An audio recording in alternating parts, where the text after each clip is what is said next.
Hi, boys and girls. We are at the final chapter of Mary Shelley's Frankenstein. Now, full disclosure, after chapter 24, there's like a little epilogue, which is more letters from Walton. And I'll post those on Friday, just like as a read aloud with no questions, just as something for you to listen to. Um, it is interesting, but I know that the book is so long that I didn't want to like just tack on more and more letters at the end. So on Friday, what I'll do is I'll post a little epilogue, which means like a section after the book that the author adds on. So I'll post that on Friday so you can read the little epilogue. But this is the last official chapter of Mary Shelley's Frankenstein. So this is super exciting because those of you who have followed along with this, you have made it to the end. You've made it to the end. And what is going to happen? Nobody knows. I know you guys missed my singing, so thought I'd add it in today. So we're not going to focus on anything specific in this chapter as far as like um, skills or techniques. We're just going to read it and see what happens at the end. I've put in notes and questions in the text so you can follow along. And I even found a way to put pictures. Of course, I found it on the last chapter, but I found a way to put little pictures on the side, which was cool. So, I told you guys in the chapter 23 video and instructions that at the beginning of this one, I'd summarize chapter 23 since 23 had some violence in it. So here is the summary of chapter 23 right here on ActivelyLearn. I'm not going to read it right now out loud because I wrote a pretty detailed summary here. You'll see it on your screen. So I'm not going to read it out loud right now, but basically what happens is on his honeymoon, Elizabeth is killed by the monster. And upon hearing this news, the father dies, and that sends Victor in a really deep spiral, but he comes out of it with the determination to pursue or run after the monster and kill him. So when we pick up in chapter 24, Victor is ready to kill that monster, whatever it takes. So that's where we're at right now. I'm sorry for this weird blanket behind my head, but my new puppy keeps trying to chew it. So we've got to put it back there. Anyway, so chapter 23, that's what happens. Elizabeth dies, Victor's dad dies. We don't hear about his brother Ernest, so we're assuming that he's alive, but nobody talks about him. So I guess it's not that important. And Victor is determined to catch and kill the monster. So with that being said, let's pick up with chapter 24. This is Frankenstein, chapter 24 by Mary Shelley. My present situation was one in which all voluntary thought was swallowed up and lost. I was hurried away by fury. Revenge alone endowed me with strength and composure. It molded my feelings and allowed me to be calculating and calm at periods when otherwise delirium or death would have been my portion. My first resolution was to quit Geneva forever. My country, which, when I was happy and beloved, was dear to me, now in my adversity became hateful. I provided myself with a sum of money, together with a few jewels which had belonged to my mother, and departed. And now my wanderings began, which are to cease but with life. I have traversed a vast portion of the earth, and have endured all the hardships which travelers in deserts and barbarous countries are wont to meet. How I have lived I hardly know. Many times have I stretched my failing limbs upon the sandy plain and prayed for death. But revenge kept me alive. I dare not die and leave my adversary in being. When I quitted Geneva, my first labor was to gain some clue by which I might trace the steps of my fiendish enemy. But my plan was unsettled, and I wandered many hours round the confines of the town, uncertain what path I should pursue. As night approached, I found myself at the entrance of the cemetery where Elizabeth, William, and my father reposed. I entered it and approached the tomb which marked their graves. Everything was silent except the leaves of the trees, which were gently agitated by the wind. The night was nearly dark, and the scene would have been solemn and affecting even to an uninterested observer. The spirits of the departed seemed to flit around and to cast a shadow, which was felt but not seen, around the head of the mourner. The deep grief which this scene had at first excited quickly gave way to rage and despair. They were dead and I lived. Their murderer also lived, and to destroy him, I must drag out my weary existence. I knelt on the grass and kissed the earth, and with quivering lips exclaimed, "By the sacred earth on which I kneel, by the shades that wander near me, by the deep and eternal grief that I feel, I swear, and by thee, O night, and the spirits that preside over thee, to pursue the demon who caused this misery, until he or I shall perish in mortal conflict. For this purpose I will preserve my life. To execute this dear revenge will I again behold the sun and tread the green herbage of earth, which otherwise should vanish from my eyes forever. And I call on you, spirits of the dead, and on you, wandering ministers of vengeance, to aid and conduct me in my work. Let the cursed and hellish monster drink deep of agony. Let him feel the despair that now torments me." I had begun my adjuration with solemnity and an awe which almost assured me that the shades of my murdered friends heard and approved my devotion. But the furies possessed me as I concluded, and rage choked my utterance. I was answered through the stillness of night by a loud and fiendish laugh. It rang on my ears long and heavily. The mountains re-echoed it, and I felt as if all hell surrounded me with mockery and laughter. Surely in that moment I should have been possessed by frenzy and have destroyed my miserable existence, but that my vow was heard and that I was reserved for vengeance. The laughter died away when a well-known and abhorred voice, apparently close to my ear, addressed me in an audible whisper. "I am satisfied, miserable wretch. You have determined to live, and I am satisfied."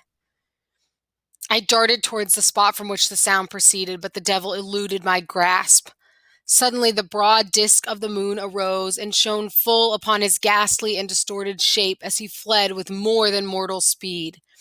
I pursued him, and for many months this has been my task. Guided by a slight clue, I followed the windings of the Rhone, but vainly. The blue Mediterranean appeared, and by a strange chance I saw the fiend enter by night and hide himself in a vessel bound for the Black Sea. I took my passage in the same ship, but he escaped, I know not how. Amidst the wilds of Tartary and Russia, although he still evaded me, I have ever followed in his track. Sometimes the peasants, scared by this horrid apparition, informed me of his path. Sometimes he himself, who feared that if I lost all trace of him I should despair and die, left some mark to guide me. The snows descended on my head, and I saw the print of his huge step on the white plain. To you first entering on life, to whom care is new and agony unknown, how can you understand what I have felt and still feel? Cold, want, and fatigue were the least pains which I destined to endure. I was cursed by some devil, and carried about with me my eternal hell. Yet still a spirit of good followed and directed my steps, and when I most murmured would suddenly extricate me from seemingly insurmountable difficulties. Sometimes, when nature, overcome by hunger, sank under the exhaustion, a repast was prepared for me in the desert that restored and inspirited me.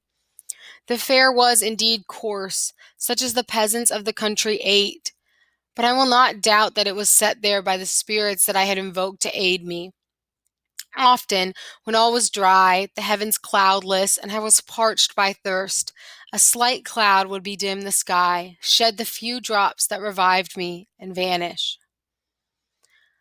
I followed when I could the courses of the rivers, but the demon generally avoided these, as it was here that the population of the country chiefly collected. In other places human beings were seldom seen, and I generally subsisted on the wild animals that crossed my path. I had money with me and gained the friendship of the villagers by distributing it, or I brought with me some food that I had killed, which, after taking a small part, I always presented to those who had provided me with fire and utensils for cooking. My life, as it passed thus, was indeed hateful to me, and it was during sleep alone that I could taste joy. Oh, blessed sleep! Often, when most miserable, I sank to repose, and my dreams lulled me even to rapture. The spirits that guarded me had provided these moments, or rather hours of happiness, that I might retain strength to fulfill my pilgrimage. Deprived of this respite, I should have sunk under my hardships. During the day, I was sustained and inspirited by the hope of night, for in sleep I saw my friends, my wife, my beloved country. Again, I saw the benevolent countenance of my father, heard the silver tones of Elizabeth's voice, and beheld Clerval enjoying health and youth. Often, when wearied by a toilsome march, I persuaded myself that I was dreaming until night should come and that I should then enjoy reality in the arms of my dearest friends. What agonizing fondness did I feel for them! How did I cling to their dear forms, as sometimes they haunted even my waking hours, and persuade myself that they still lived! At such moments, vengeance that burned within me died in my heart, and I pursued my path towards the destruction of the demon more as a task enjoined by heaven, as the mechanical impulse of some power of which I was unconscious, than as the ardent desire of my soul. What his feelings were whom I pursued, I cannot know. Sometimes indeed he left marks in writing on the barks of the trees, or cut in stone that guided me and instigated my fury.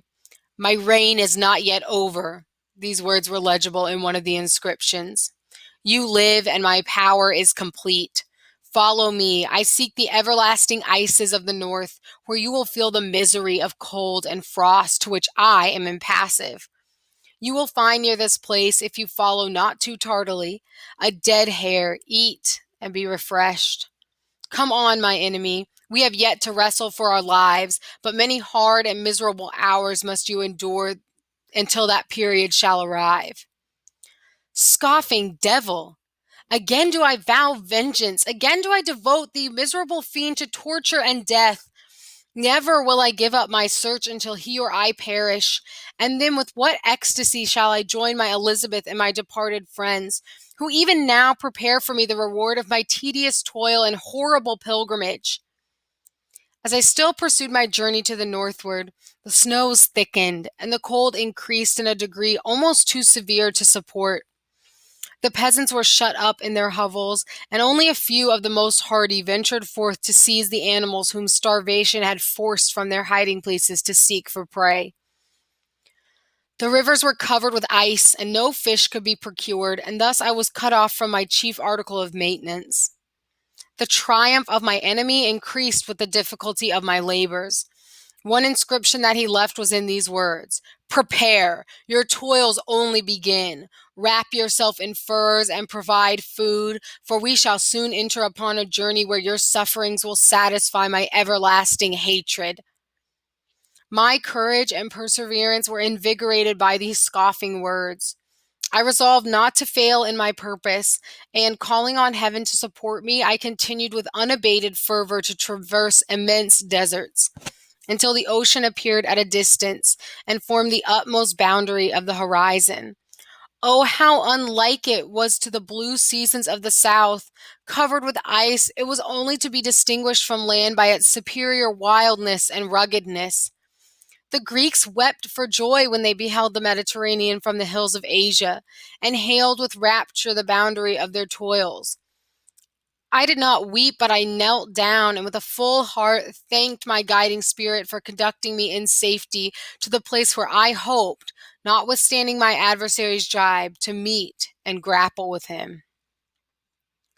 Some weeks before this period, I had procured a sledge and dogs, and thus traversed the snows with inconceivable speed. I know not whether the fiend possessed the same advantages, but I found that, as before I had daily lost ground in the pursuit, I now gained on him. So much so that when I first saw the ocean, he was but one day's journey in advance, and I hoped to intercept him before he should reach the beach. With new courage, therefore, I pressed on, and in 2 days arrived at a wretched hamlet on the seashore. I inquired of the inhabitants concerning the fiend, and gained accurate information. A gigantic monster, they said, had arrived the night before, armed with a gun and many pistols, putting to flight the inhabitants of a solitary cottage through fear of his terrific appearance. He had carried off their store of winter food, and placing it in a sledge to draw which he had seized on a numerous drove of trained dogs. He had harnessed them, and the same night, to the joy of the horror-struck villagers, had pursued his journey across the sea in a direction that led to no land, and they conjectured that he must speedily be destroyed by the breaking of the ice or frozen by the eternal frosts. On hearing this information, I suffered a temporary access of despair. He had escaped me, and I must commence a destructive and almost endless journey across the mountainous ices of the ocean, amidst cold that few of the inhabitants could long endure, and which I, the native of a genial and sunny climate, could not hope to survive. Yet at the idea that the fiend should live and be triumphant, my rage and vengeance returned, and like a mighty tide overwhelmed every other feeling.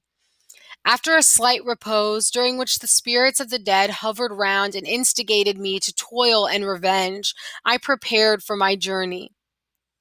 I exchanged my land sledge for one fashioned for the inequalities of the frozen ocean, and purchasing a plentiful stock of provisions, I departed from land. I cannot guess how many days have passed since then, but I have endured misery which nothing but the eternal sentiment of a just retribution burning within my heart could have enabled me to support. Immense and rugged mountains of ice often barred up my passage, and I often heard the thunder of the ground sea which threatened my destruction. But again the frost came and made the paths of the sea secure. By the quantity of provision which I had consumed, I should guess that I had passed 3 weeks in this journey, and the continual protraction of hope, returning back upon the heart, often wrung bitter drops of despondency and grief from my eyes. Despair had indeed almost secured her prey, and I should soon have sunk beneath this misery. Once, after the poor animals that conveyed me had with incredible toil gained the summit of a sloping ice mountain, and one, sinking under his fatigue, died, I viewed the expanse before me with anguish, when suddenly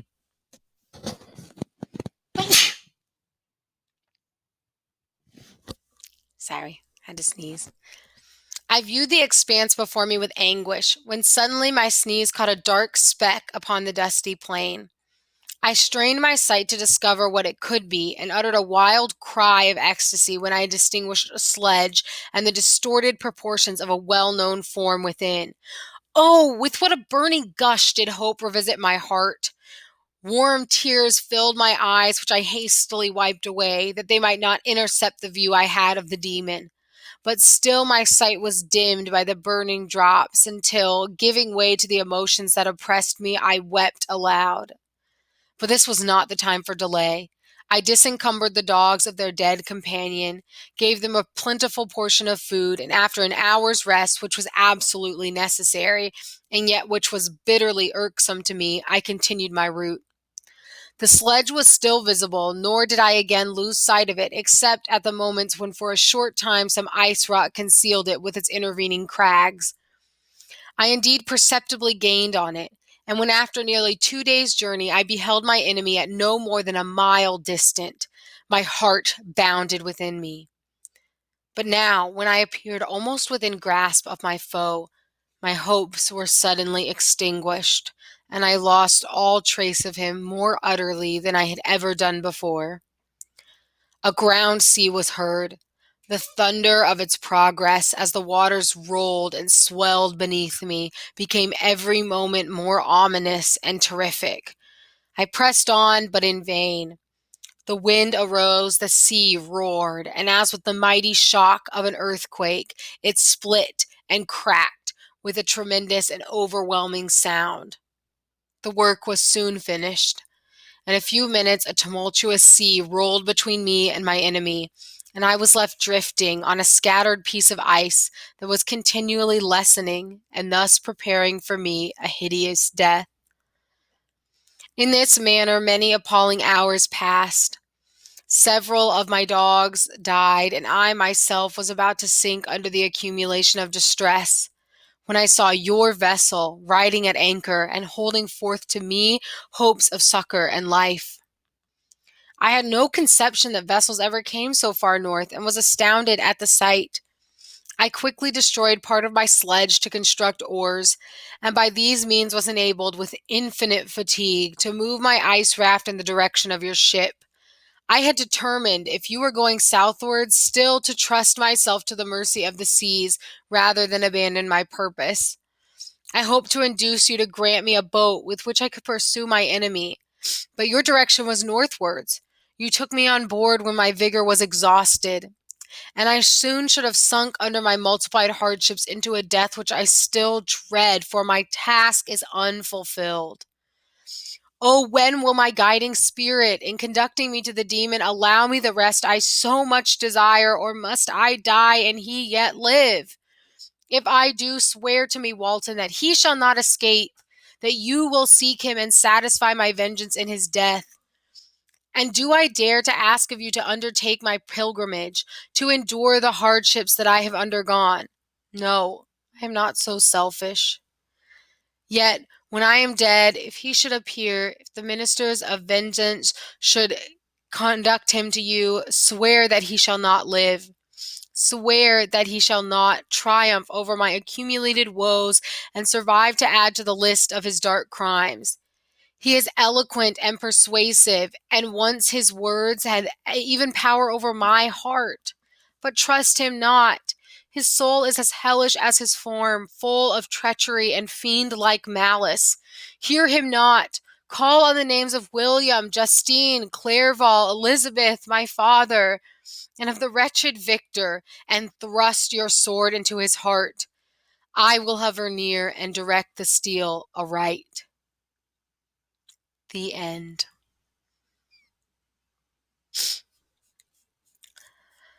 So let's talk about chapter 24. Again, like I said, this is the end of the book, although there are letters from Walton to his sister that follow, and that's what I'll do. I'm sorry, I'm adjusting. That's what I'll do the read aloud of on Friday. One of the biggest things that Mary Shelley has faced criticism of for this book is this kind of anticlimactic ending, right? We have this big climax in chapter 23. There's murder, there's anguish, there's an insane asylum, there's death from heartache, right? And then it kind of fades in chapter 24. But really, Mary Shelley is like, this is action to her, right? He's traversing the land. He's going to these ice caps and over the sea and seeing land that most people at this time never would have seen, right? There weren't really photographs. You didn't really travel to places, so except like in and around where you lived. So people hadn't seen the polar ice caps. I mean, I haven't seen them now, but this was action to her. Okay. Him traveling over these horrible lands, him pursuing the monster, chasing him, following clues, asking villagers, learning facts, like now he has guns, now he has sled dogs, and he's on this chase. Like it's this big chase scene. The monster is always one step ahead of Victor. In some cases, he's a million steps ahead of Victor. Okay. So Victor's like so determined by his rage and his want for revenge to just keep going, even when he's near death on multiple occasions, right? He's just got to keep going. He's got to find this monster. He's got to kill them. But the thing is he never does it. He never finds the monster. He never gets to meet him. And he says to Walton, please, if you see this monster, you've got to kill him for me, right? And if you stop the book right here, you're assuming that Victor's just going to die, right? Never having confronted the monster, never having fulfilled his task of getting revenge, he just dies, right?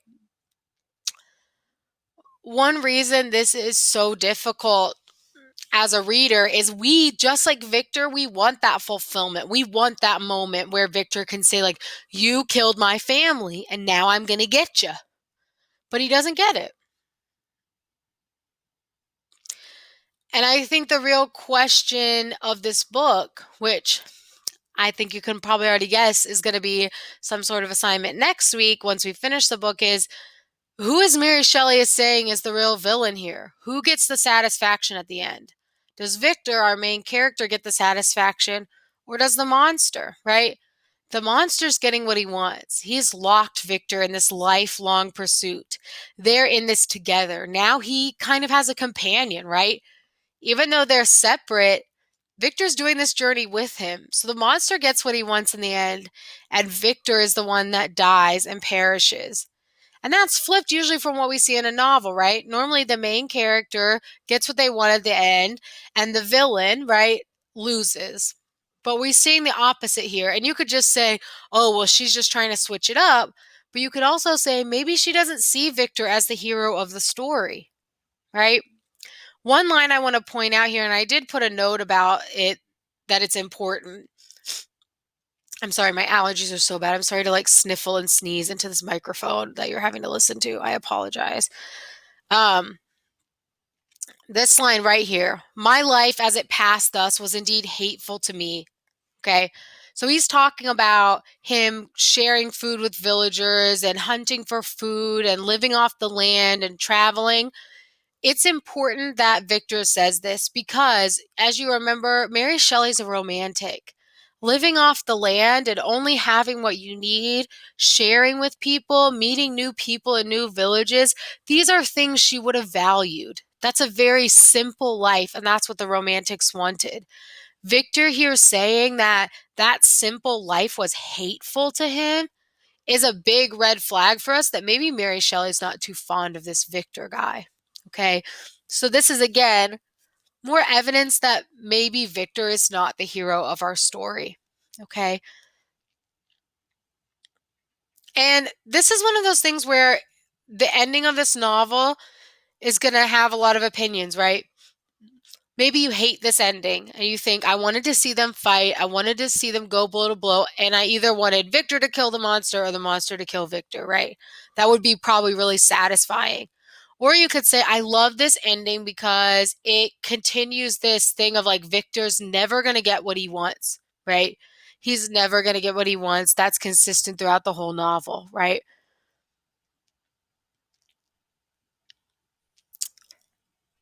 You could think about it either way, but I want you to put this in your brain. If Victor had killed the monster, what does that teach us, right? It doesn't teach us good over evil because Victor's not all that good. He never told the truth. He didn't do that much to protect his family. He's a really selfish guy, right? If the monster had killed Victor, again, that doesn't show us the triumph of good over evil. The monster killed a ton of people, right? Whether you understand him or not, he's a bad guy, right? If they had met and made up, I don't really know what that shows us, right? It just shows us that they're capable of being friends after all of this. So what I think is Mary Shelley got herself in this position where there's no right answer, right? They have gotten themselves in so deep a conflict. It's such a bad situation that there's no right answer. So instead of giving us a wrong answer, she gave us no answer. She said it just doesn't end. It doesn't wrap up nice like you want it to. It just continues. The consequences of our actions follow us and our families forever, right? And that could be a really tough pill to swallow, but in a way, it's true, right? Some things in life just continue on, right? And the one thing that Victor never really does until chapter 23 is own up to it and face it. And I think if he had done that from the beginning, the book would be totally different, right? But since he just prolongs it and prolongs it and prolongs it and decides not to face it until the last two chapters of the book, we have this weird sticky ending here where nothing really happens. So that's really all the analysis of this chapter. There's a ton in here. I mean, we could spend our lifetime looking at every little line in this book and talking about the meaning that Mary Shelley is trying to put into it. But what I want to leave you with at the end of this chapter is I want you to consider this. When Mary Shelley wrote this book, she was 19 years old. She'd had a really, really hard life. a lot of trauma, a lot of tragedy in her life. And I want you to think about how she took those bad things and she contemplated them, she thought about them, and she had these big ideas about the world. And yeah, maybe she couldn't put a coherent sentence together about her own pain, but she could tell a story and she could put all of that pain in the story, right? And for hundreds and hundreds of years, we've been reading this story and finding something in it we can relate to. And that doesn't mean she's a genius or she's special or you have to have pain to write. What it means is if there's anything in your life, tremendous joy, right? If there's something you're so happy about, if there's something that you're so sad about, so angry about, or so excited about, write it down, right? You never know what story could be the next classic story, right? That teaches us about life. Um, Again, I'll read the epilogue on Friday, but I just want you to be inspired by the fact that this young woman saw so much in the world at such a young age, and all she had to do to communicate that was tell a story. Okay? Um, so with that, that is the end of the novel Frankenstein. Please stay tuned for the epilogue read aloud on Friday. And then next week, we are just going to start wrapping up the year. All right? Love you guys so much. Miss you. I'll talk to you soon. Bye.